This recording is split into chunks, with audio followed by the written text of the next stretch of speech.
बायको करणं लई सोपं आहे महाराज, पण बायको सांभाळणं लई अवघड आहे. दोघा नवरा बायकोचे भांडणं झाले, एवढे भांडणं झाले, लई तिंबीला एकमेकाला त्यांनी दोघांचे तोंड सुजले, गाडग्यावनी तोंड झाले. बायको चालली रुसून बाबा, गेली तिकडं बस स्टँडला, बसली गाडीत, नवरा गेला आणि दिली बसून गाडीत.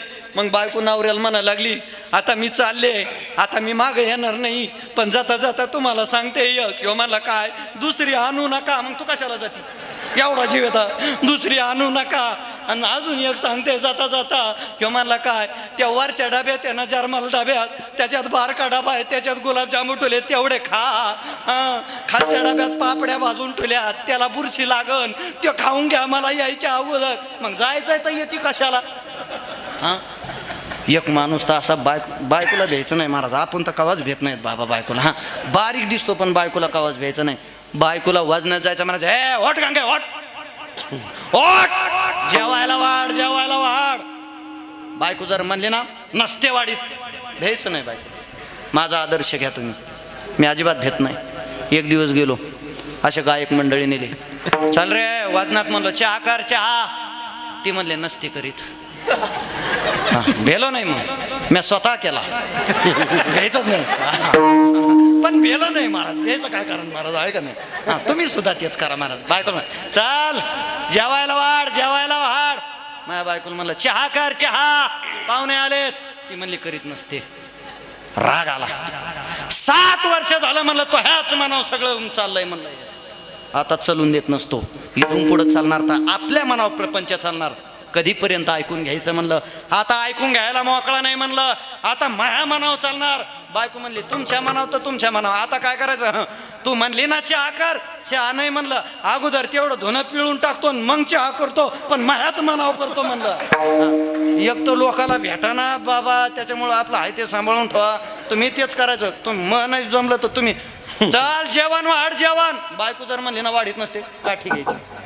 जेवण वाढीत नाही, तू जेवण वाढीत नाही का, डायरेक्ट बाया माग सारायच्या, काठी घ्यायची हातात, बूट पायात घालायचा आणि फाट्यावरून जेवून यायचं. माग नादी लागायचं नाही. तुम्ही काही ध्यानात आणू नका महाराज. ह्या जर गेल्या महाराज, तुकड्याला मोताल होतंय माणूस, तुकड्याला. ती अर्धांगीन आहे महाराज, कुणाच्या नादी लागावतं, पण ती बायकोच्या नादी लागू नये महाराज.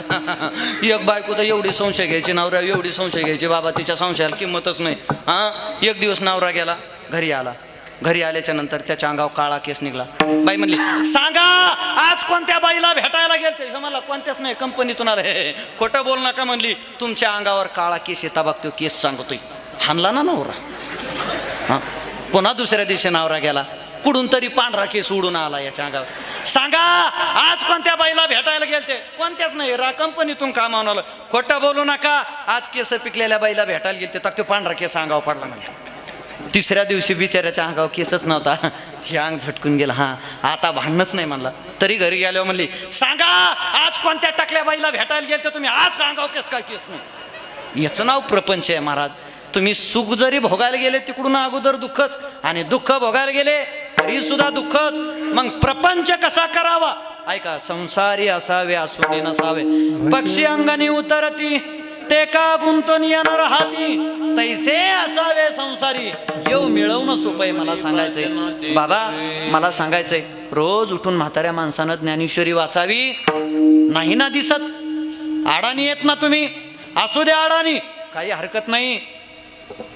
भगवान बाबांची आई कौतिका माता वाचता येत नव्हतं. ज्ञानेश्वरीच्या ओव्यावरून फक्त माझ्या कौतिका माता असं बोट फिरायच्या, माता मावल्यानं बोट फिरायच्या. एवढी त्या ज्ञानेश्वरीची कृपा झाली. भगवान बाबासारखा क्रांती सूर्य पोटाला आला, म्हणून ज्ञानेश्वरी वाचली. ऐका म्हाताऱ्या माणसं, आदर्श घ्या.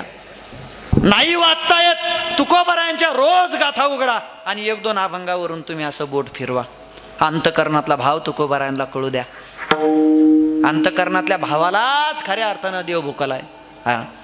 देव भावाचा भुकेला हाची दुष्काळ तयाला,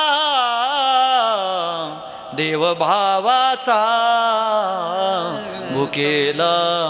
अंतकरणातला भाव पाहतोय ना देव, रोज उठून लय डांबरट म्हातारी, हे ज्ञानेश्वरी वाचणार नाहीत, गाथा वाचणार नाहीत. हा बघ ह्यो पार कसा आहे. आणि गावातले CCTV म्हणजे म्हातारे माणसं असतात. गावातलं जे कुणालाच काही माहीत नसतं ते म्हाताऱ्या माणसाला माहीत असतं.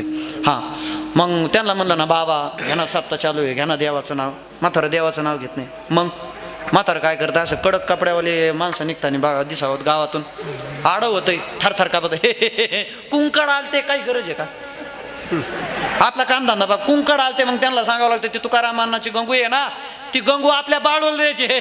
ती गंगी तिला दर शनिवारी गुरं येतं, तुम्हाला माहित नाही का? काही गरज आहे त्याला? हां, जे नाही ते उद्योग करायचे, जे नाही ते उद्योग करायचे. मग ऐका, ज्ञानेश्वरी आणि गाथा का वाचायचा? ज्ञानेश्वरी आणि गाथा वाचून कोणाला देव मिळाला नाही बरं का, नाही मिळाला, पण मिळालेला देव कळावा म्हणून ज्ञानेश्वरी आणि गाथा वाचायचा. माणसातला देव कळावा म्हणून ज्ञानेश्वरी आणि गाथा वाचायचा.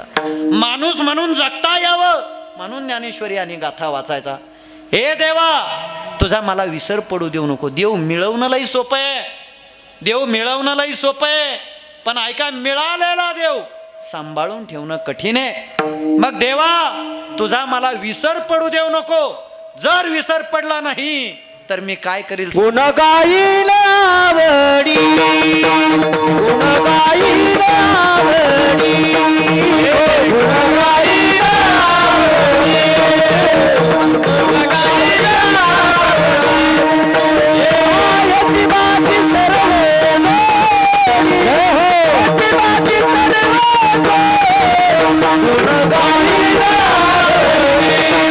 गुण गाईल आवडी, गुण गाईल हे देवा, तुझा जर विसर पडला नाही ना, मला काय करील सांगू? गुण गाईन आवडी, हेची माझी सर्व जोडी देवा.